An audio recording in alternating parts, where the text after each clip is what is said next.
Yo, pilots, it is CLG, and we are here with our very first deck tech and tournament report from Otakons Case Tourney held in Washington, D.C. This past weekend. There was around, if I recall, about 50-ish so people that kind of signed up. Of course, over the time of the event, a lot of people ended up dropping. The event was 6 rounds of Swiss with no actual cut to top cut. So it was just based off, ranking at the end of the Swiss rounds, and top 8 got prizing. If I remember correctly, first place got 4 boxes, second place got 3 boxes, third, I think 2, and then fourth through eighth split a good chunk of packs. My record for the event ended up being 4-2. I placed 16th, so actually managed to squeeze in the top 16, but not quite good enough as far as my breaks and stuff like that to push over into top 8. My matchups, if I remember correctly, we played against Green White Wing round 1, which we did end up losing that matchup. It was pretty close. I saw very early on some misreads and some misplays that I made myself against the matchup. I didn't get a whole lot of time to kind of practice this, especially with locals and stuff like that being a little more scarce in the DMV area. But we actually ended up taking it down to the wire. But Wing Zero is gonna Wing Zero, so we ended up taking that first L in round 1. Round 2 was against White Blue Blockers, if I remember correctly. They just kind of hit the nuts right out gate. The Amuros kind of tapped down and cleared out my board on everything. It was a pretty rough game 2. So we ended up losing in the second round. Third round put me on against another Green White Wing deck. Actually ended up being a guy from the locals that I do frequent. He had kind of switched up his list to be more mid-range oriented. And he even kind of lamented at the end of the match that he wished he hadn't made the switch and would have just kept it the way that it was. We ended up being able to close it out in pretty quick fashion. So I got the win in round 3. Round 4, I played against a guy I actually met at the convention the day prior. On Red Green Aggro. We had probably played about 6 or 7 games the day before, so I kind of knew, what his list was working with. Doesn't mean that aggro matchup isn't a bad matchup against the list that I was playing. But we didn't end up squeezing out the win. I lamented he also had some misplays, some things that he could have done a little bit more optimally that probably would have put him in the position to win.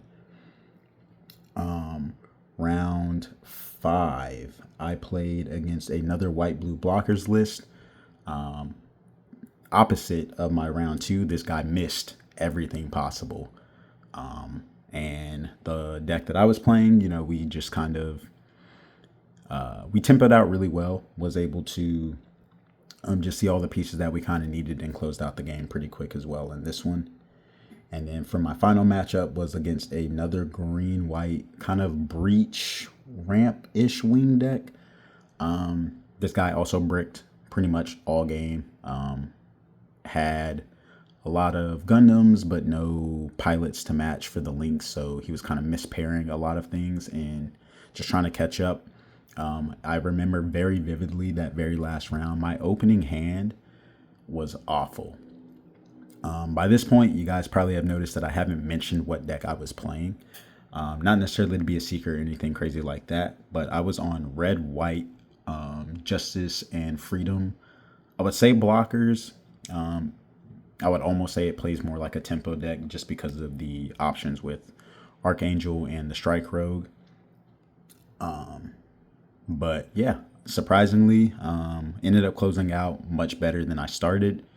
I do think that with the tournament being so close to the release of the game, we still had a lot of players that were kind of learning their decks. or didn't have optimal lists because they didn't have all the cards, with prices and everything kind of being crazy for this game right now. But needless to say, I will probably be adjusting this list more as I go. I do think that it plays pretty terribly into a proper aggro deck, and the tempo that it generates is not necessarily as good as it could be against the more prominent lists, being blue white and green white ramp.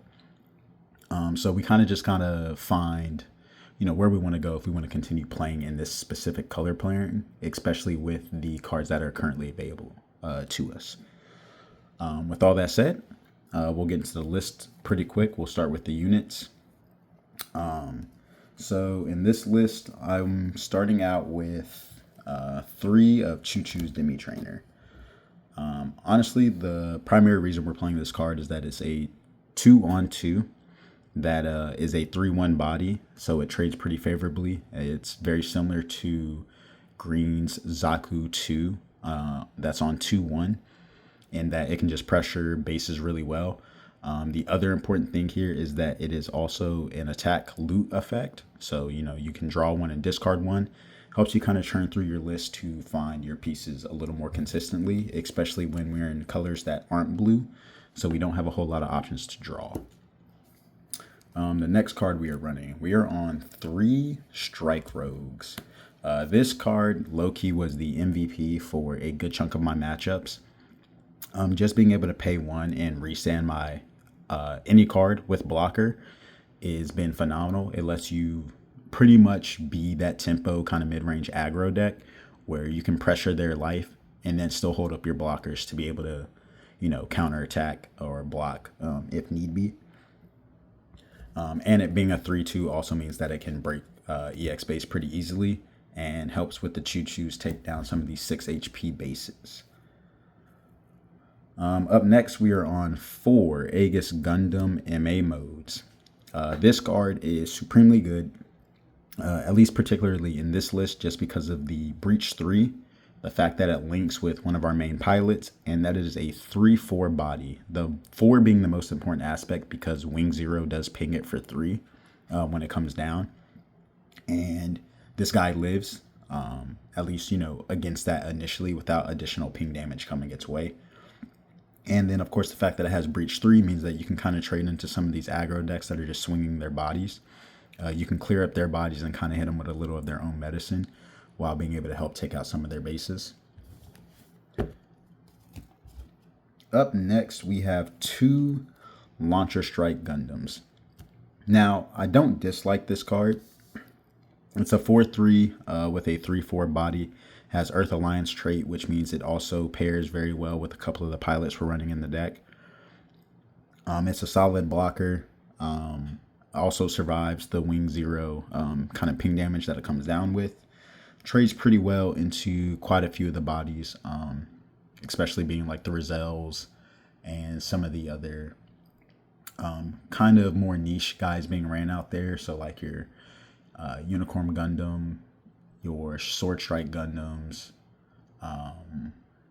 Death Strike, or Death Scythe. I want to say it's Death Scythe. The Kshatriyas. Of course, not like the LR Kshatriyas, but the regular vanilla Kshatriyas. It does pretty good work against all of those things.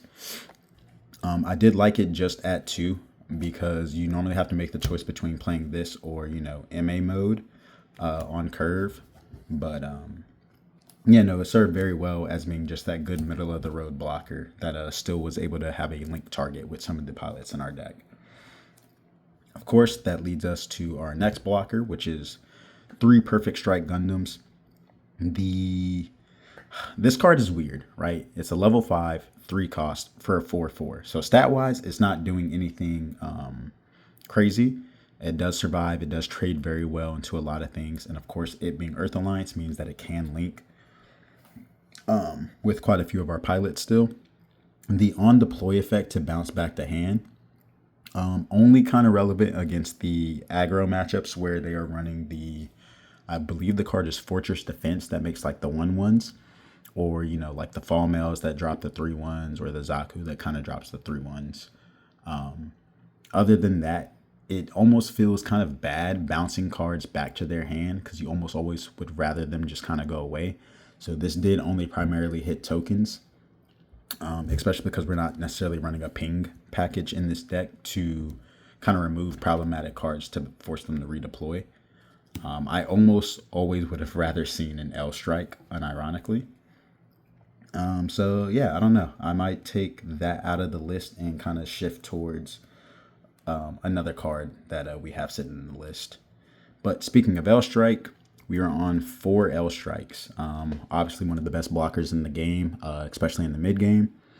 5/4, 4/4 that pairs with Kira specifically, and of course on pair it does bounce 4 less HP units back to their owner's hands. This card actually helps swing the tempo very, very much in your favor against a lot of decks. Of course, again, it being bounced, you kind of do have to worry about them kind of accruing that second value off certain cards. So like your Kshatriyas or some what is it, the unicorns. Like there's a lot of bodies you don't necessarily want to put back to hand so that they can kind of reuse. But if you know they don't have a pilot to kind of go with it, you can kind of set them back a turn where they would normally be able to swing and kind of like continue to pressure your life total. Not really too much to say more about L Strike. The guy is just kind of goated. So spicy pick that we kind of added is a 1 of aerial permit score 6. This card, surprisingly, we aren't running any Soletas in the list, just as a fair warning. But being able to pair this with Kira means that you can actually swing into a lot of creatures and take almost no damage. Is very similar to having first strike in that sense, because anything that's level 5 or lower is going to get -3 on pair. And then, of course, if you happen to pair it with Kira, when you swing, you get an additional -2 AP. So that ends up being a -5 kind of in total. That kind of offsets pretty much every relevant body in the game, including Wing Zero if it's unpaired from a hero. You can just kind of swing into it with Reckless Abandon and not have to worry about it. It's also a 4/4. It completes with the spot for L Strike, of course, but the fact that it can survive and continue to kind of just be a pressure point means that it's really strong into swinging into bases as well as other bodies that are tapped. All right, so now we get to the very, very top end of the deck. We are on 3 Freedom Gundams and 2 Justice Gundams.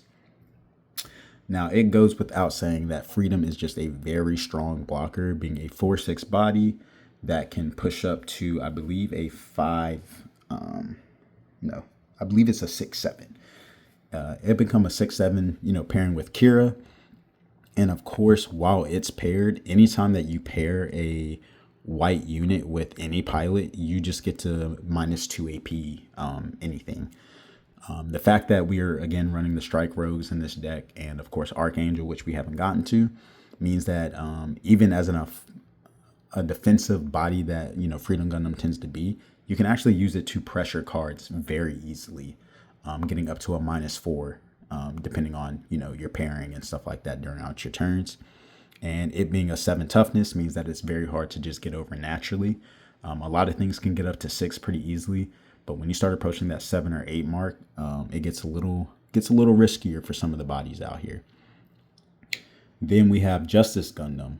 This guy deploys, makes a blocker, and he can also be pressure in himself because if you pair him with Atheron or really any other pilot, on attack, he gets to make that token be able to swing that turn. So if you were able to drop him and then immediately link pair him with Atheron, that's 2 additional swings that you get that turn, which sometimes is the make or break point, being able to push for game on a turn versus having to wait a turn. Also, again, the fact that it just makes a blocker means that's just one more body your opponents have to go through before they can kind of swing at that shield, unless they're on high maneuver. Not too much to say about this. I would maybe bump up Justice 1 more and cut a Freedom, or I don't know.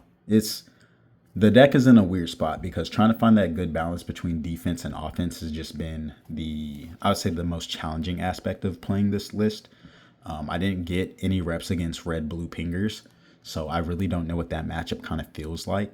But I do know, at least against the aggro, that especially seeing this blue-green list kind of go around with the high maneuver stuff, having these blockers doesn't nearly matter as much. So finding ways to just kind of beat down those guys and then keep your bodies up while being able to continue to pressure their life total is kind of where we want to be in red white.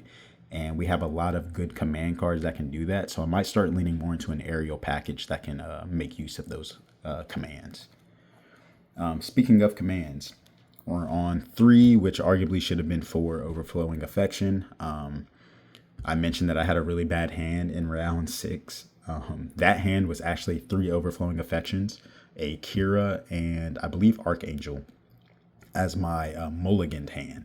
So I actually literally spent my first 3 turns not doing anything and just filtering through my deck by drawing with these Overflowing Affections. Definitely one of the best commands in the game if you're in white. Really not too much to say about that. Like I said, arguably should have been 4 copies, but I liked it at 3. I saw it consistently throughout all my rounds. Very solid card. We were also on 2 Close Combat. This card, surprisingly, and maybe even unsurprisingly, did work throughout the entire event. It was always there when I needed to clear out some Zords or put the final damages on some guys that kind of blitzed some of my own units. That 2 damage is just phenomenal, especially when you can do it in reaction to or on, the end of your opponent's turn to kind of clear out some bodies that you would otherwise have to waste resources swinging your bodies into. Always great to kind of see it come out of your shield as well with the burst effect. That also leads us to these 3 striker packs. I saw a lot of lists kind of running 4 or 2. 3 felt fine for me. Saw it pretty much whenever I needed to. It makes bodies, blockers specifically. Ironically, the one time I did decide to switch to using the 4-2 body, it immediately got punished for being a 4-2. So more of the case that you almost always are selecting the 2-4 just because it survives a lot of the random pings that can get thrown out in this game. And then on top of that, the burst effect, of course, giving you a 3-3 makes it a very solid check out of life. We are running a 1 of Witch and the Bride. This card actually did save me in a matchup where they were swinging with, I believe it was Unicorn Gundam. I knew that they were sitting on the destroy mode in hand, and I didn't have a good way to trade into this off blocks.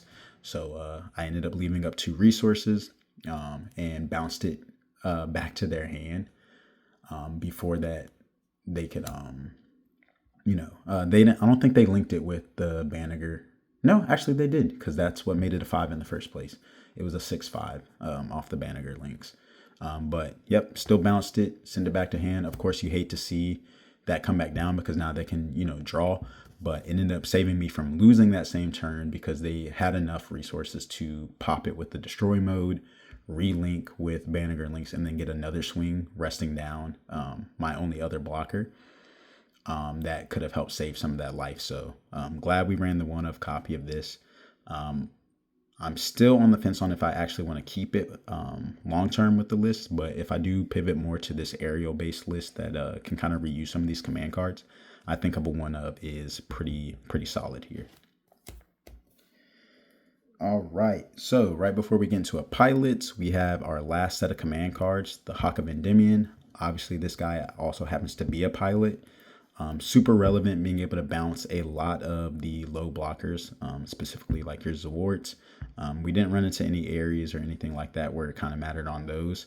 And the one time that I think it was, somebody had used the strike pack or whatever, they ended up making the 2-4, which obviously is too high for the bounce from this. But the fact that he's a pilot means that he can also be paired with all of the Earth Alliance trait guys, so your Launcher Strike and the Perfect Strike, because they don't care as long as it's an Earth Alliance, which Mula Flaga happens to be. So a pretty solid card overall. I contemplated between this and the Choo Choo Command Pilot, but I think I ended up liking this one just a smidge better, just because it pairs overall with more units than Choo Choo's did. All right. On to the pilots. We got 4 Kiras. Not much to say here. Kira pairs with pretty much everything in the deck that is on the white side. The -2 AP can't go unchecked, and the fact that it gives +2/+1 really means that on attack you're having a 4-point swing in AP, which obviously makes a lot of trades a lot easier. Amuro's I still think is the best pilot in the game, but I think you can make a strong case for Kira being number 2, just because of all the implications that it has with a lot of the white blockers. Very solid dude. The +2/+1 is also phenomenal because it helps us hit very important number spots as far as being able to break that 6 and even 7 on some of the guys that we need to swing into. Of course, we're on 4 Athranzalas. While he does only get a linked effect with the Aegis Gundam Breach Mode and the Justice Gundams, he also still happens to be a +1/+2, which means that when paired with some of our blockers, it actually puts them at a very high threshold that a lot of guys can't swing over. Like I said, that 6 point is really where a lot of people want to make or break, and the fact that some things can only swing for 5 makes putting them on 6 HP is very relevant for a lot of swings. So yeah, Athern. And lastly, for our bases, we are on 3 minefield plateaus, or mining asteroid palaus. Wow, we really butchered that one. And 2 archangels. You could obviously make the case for kind of switching to 3 of the archangels and going 2 minings. You could also make the case for using the Vesalises to get that additional +1 AP. Or hell, even the other red base, I think it's like Ruala or something like that, that gives the 1 ping when it comes in. I specifically like the Archangels at 2 because I didn't need to see it all the time. And the times that it was relevant for being able to swing with the blockers, you can also rely on the Strike Rogues, especially because the Strike Rogues only cost 1 to do the effect as opposed to the 2 for the Archangel. But having both on board means that you have 2 ways within a turn to kind of swing your blockers and then, switch them back to active so that you can use them to block with. We're running the Palaus just because, it's a 0/6 base. Hardest bases to swing over. The amount of times that this was the last life in my, or the last shield in my shield area throughout the tournament cannot go unstated. I think I flipped it as a last life 3 times within my last 4 matches. And again, it saved. Being at 0/6, people are top decking, not a whole lot of ways to kind of push for that 6 damage. It was super phenomenal in keeping me alive, especially when you are playing some of these bigger blockers that, like I said, you can swing with. You got the Strike Rogues to kind of help you untap, make some very favorable trades, and make it not as scary, especially when perceived on board. Oh, this guy can only swing for 3. I can afford to pressure with my blocker and know that they're not going to be able to clear this base. And even if they do clear the base, they still have to swing 1 additional time while making sure that if they don't kill me, that they don't die on the crack back. So I don't know. I kind of liked it at 3-2. If this list is going to continue, especially even kind of remotely using the blockers, I'll probably keep this ratio. I liked it a lot. 5 was plenty. I think 6 would have been too much. I think 4 is definitely too little, especially with all the aggro decks going out. So all that said, that's pretty much the deck tech / tournament report.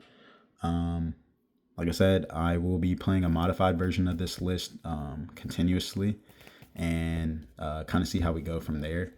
I do have red blue built and kind of ready to go. That might be the deck that I kind of switch to for a more competitive aspect. But I do think that there's a lot of value in finding ways to kind of break the meta with some outside the box lists, especially being red-white doesn't get a whole lot of shine. I think Justice Gundam is much better than people kind of give it credit for, especially when, at that top end, it can really be, an additional swing that you could need to kind of close out the games. So, of course, if you guys could like, subscribe, comment, let me know how I can do things better. This is the first video I've made in a very long time. I'm actually recording with my phone right now, so if the quality does drop, that's more than likely why. But yeah, let me know what you guys think. I will try and do a video a week, kind of just detailing my journey with Gundam. So yeah, if y'all want to rock and vibe with me, go ahead and hit that subscribe. Other than that, I will catch you pilots later.